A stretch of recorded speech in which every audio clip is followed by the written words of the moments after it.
we are going to switch gears off of baseball and dancers twerking before the Giants-Yankees game last night.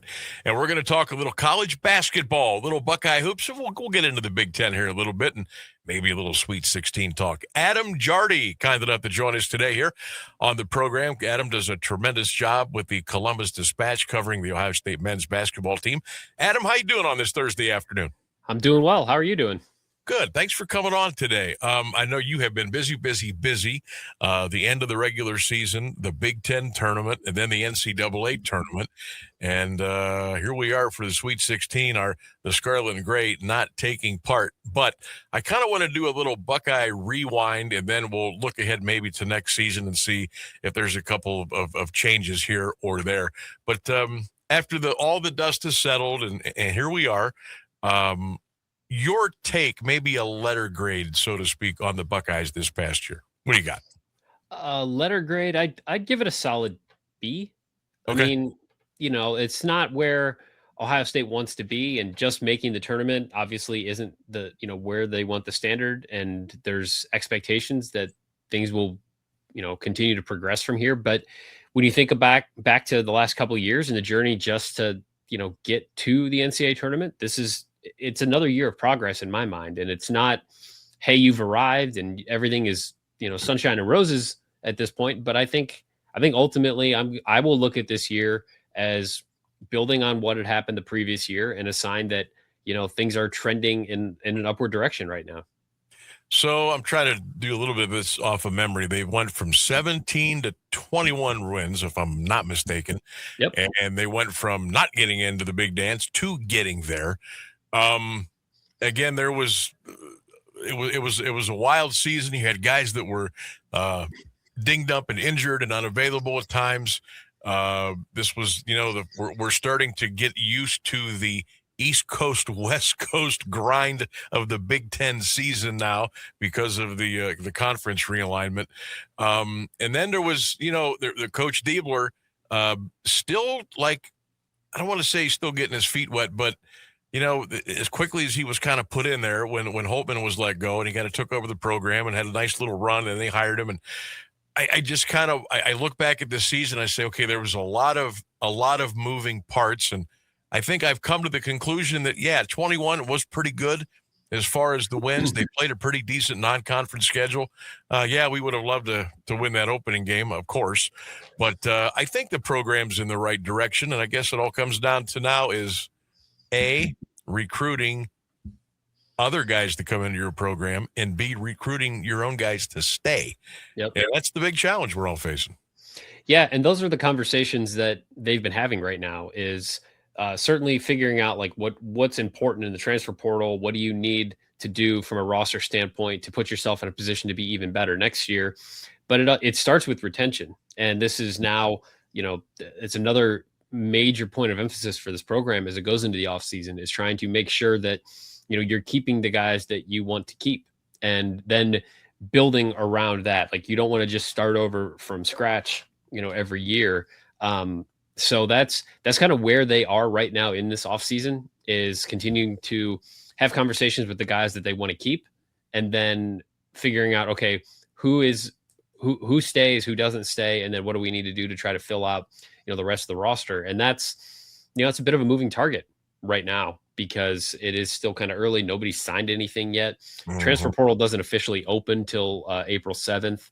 So that doesn't mean that guys aren't having conversations with people. I mean, it's college basketball. Like if you're going to be entering the portal on April 7th, people know about it and they're already talking to you. So, it's, we're not naive enough to think that nothing will happen till the day the portal opens, but right. They're still kind of in that process right now of figuring out who's coming back and who's not. And then where do you go from there? But clearly they need to get a lead guard, someone to replace Bruce Thornton. I think they need another center and then probably maybe another backup guard, but we'll see ultimately, like I said, how those conversations shake out with the current roster. Adam Jardy is our guest from the Columbus Dispatch, Buckeye beat reporter. So let's just say, Adam, in almost a fantasy world here, but the world we live in now, with guys that are graduating, we know that they have used up their eligibility. We know Bruce is moving on. Do we have an idea, just like what the grades say next to them, junior, senior, sophomore, who is back as of right now next year from this club that, really played well and got a lot of minutes and did a lot of good? I mean, as far as guys who can be back, who you would say like you need to try to retain these guys. I mean, to me, it starts with John Mobley and Amari Bynum. Yes. Like those are the two guys that I think most consistently played high level basketball. And you can say, man, there's still like better stuff ahead for them. Like you can still see the pathway for them to grow and step into even bigger roles next year. Funny thing about Bynum, you look at him, there were two guys in this Ohio State roster that played every game this season. And one was obviously Bruce Thornton and then Amari Bynum. Those are the only two guys that were in every game this season. Wow. So clearly and then you look at like how Amari's production picked up, how his minutes picked up, and all that took place during the course of a gauntlet of a Big Ten season. Like that's when he started to make gains as a player, which I think would give you reasonable hope that there's even more room for growth there when you go through that freshman to sophomore offseason that everybody always talks about. So, I mean, to me, it starts with those two. And John Mobley was an honorable mention All Big Ten player. Without Bruce Thornton in that backcourt, he's going to get even more opportunity next year. And, crazy as it sounds, from a like points per game standpoint, he's ahead of where Bruce Thornton was after 2 years. Like, wow.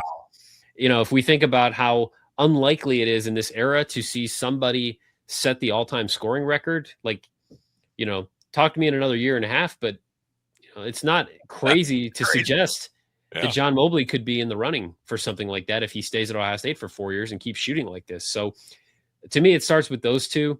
Devin Royal is going to be an interesting one to me because I don't think he really progressed as much this year as maybe we thought he would. His scoring production was the exact same as it was last year. He took more threes and made a higher percentage of them, but he was less effective from two. His rebounding was down. He missed a couple of games throughout the course of the year. He would be a fourth-year guy, and he's a Central Ohio product. But like, I don't know what that looks like for him next year. And I think that's going to be an interesting decision on his part as far as what he wants to do with his final year. But like I said, to me, it starts with Mobley and Bynum, and then I think you go from there. Yeah, I would 100% agree with you there. Adam Jardy is our guest, Buckeye beat reporter for the Columbus Dispatch, kind enough to join us here on the show, 1310 WDPN. So I think I read a story yesterday, the day before, saw something up on one of the social medias that the Buckeyes were going to. They looked like there was going to be like some additions into the NIL as far as the basketball program is concerned. And I don't know if you knew anything about that. As Ross Bjork talked about, okay, we need to step it up here a little bit. We're going to work on the collective. We need to do better, have more available. Where does that stand in this wild world of college basketball? Well, it's hard to put like an exact figure on it. And certainly trying to compare one school to another is frankly largely impossible because you're kind of getting half the story from like a couple different people. But it is clear Ohio State wasn't where it needed to be from a financial situation last season. And they're in a better spot this year. Everybody that I talked to and all the information I've been able to gather tells me that they're in a better financial situation than a season ago. And that's something they work on literally all the time. Like they lost to TCU on Thursday. They flew back Thursday night, and like Jake Diebler was out raising money that weekend. Like it literally never stops. But from a resource standpoint that Ohio State is able to provide, and also from a financial, like outside perspective, they're in a better spot. Does that mean that they are? I mean, everyone has talked about like Kentucky's roster cost $22 million this year. And certainly like North Carolina's roster has been scrutinized for how much they spent. They're not in that type of financial reality, but they're in a better spot than they were a year ago. And I think it's probably reasonable to say they'll end up probably in the top half of the Big Ten from a financial standpoint this year. And even that is progress from where they've been. So now they've got to use that money and allocate it to give themselves the best roster. I think, you could look at the end of the bench this past year and say you had some guys that were maybe making more than what they were producing.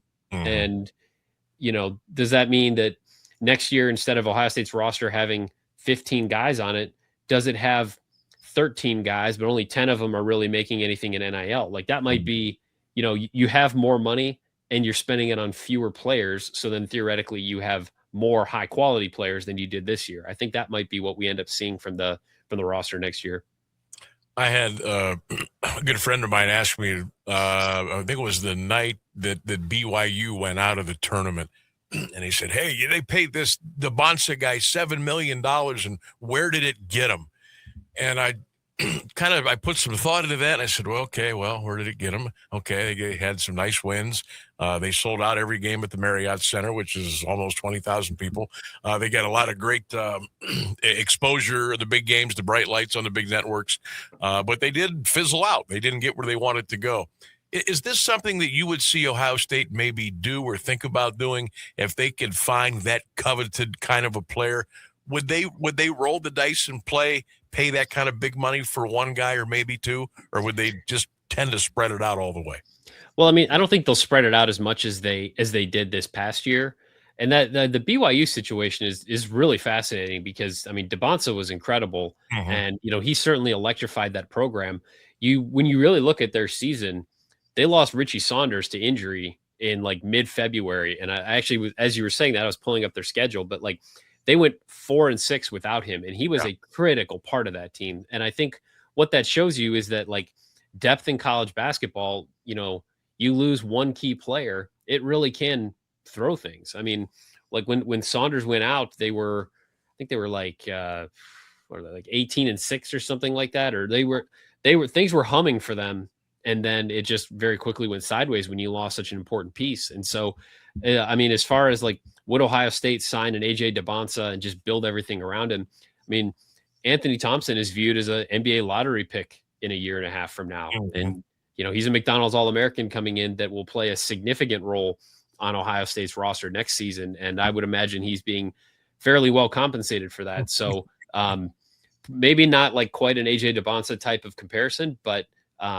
because I do think Ohio State will have pieces around him, but that's a massive recruiting land that doesn't come cheap these days. So that's at least kind of on the same, not the same, but maybe somewhat similar, same ballpark type of situation. Yeah, Adam, I've wondered, with Ohio State being who they are, the Ohio State University, and all of the sports that they have to cover, and people got to be taken care of. You got to, what do they got? 34, 35 varsity 36. sports. Oh my God, 36. So that's a lot.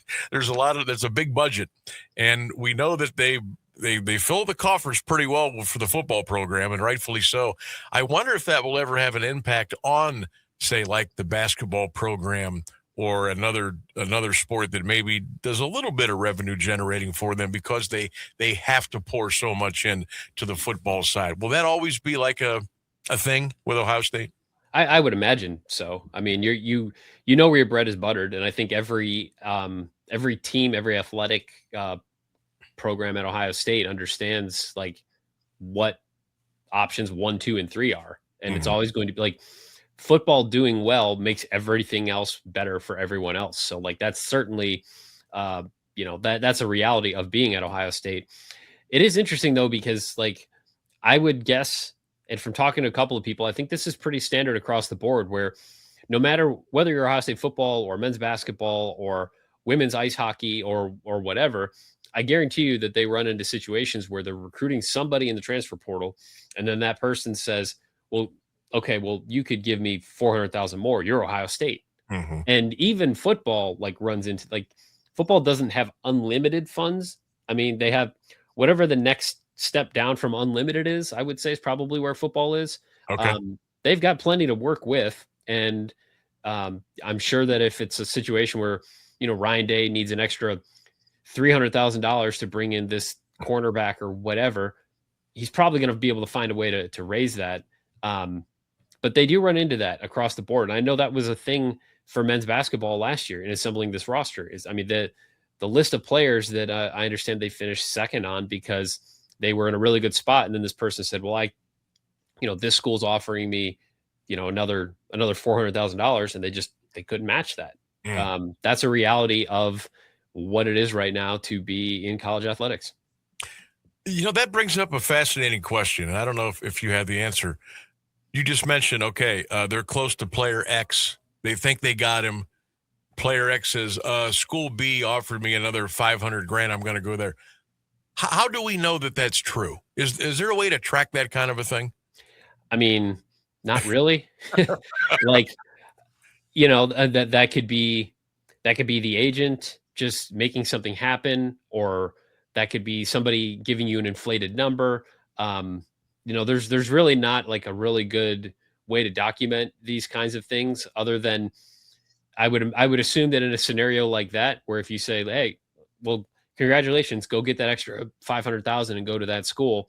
But if they end up saying, actually, never mind, we'll just stay, then I think that maybe that tells us a little something there. But to this point, to across the board in college sports, like, schools have been able to keep this stuff protected, and you're not getting specifics on those kinds of things. And to an extent, maybe there's maybe that changes at someday, and maybe that we're talking about a different ecosystem where it is all professionalized and collectively bargained, and that kind of stuff comes out in the wash. But for now, it's just a lot of he said, she said, and you got to hope that your sources are telling you the truth. Yeah, I think there's a couple of wild risks to take there on both sides of that ball.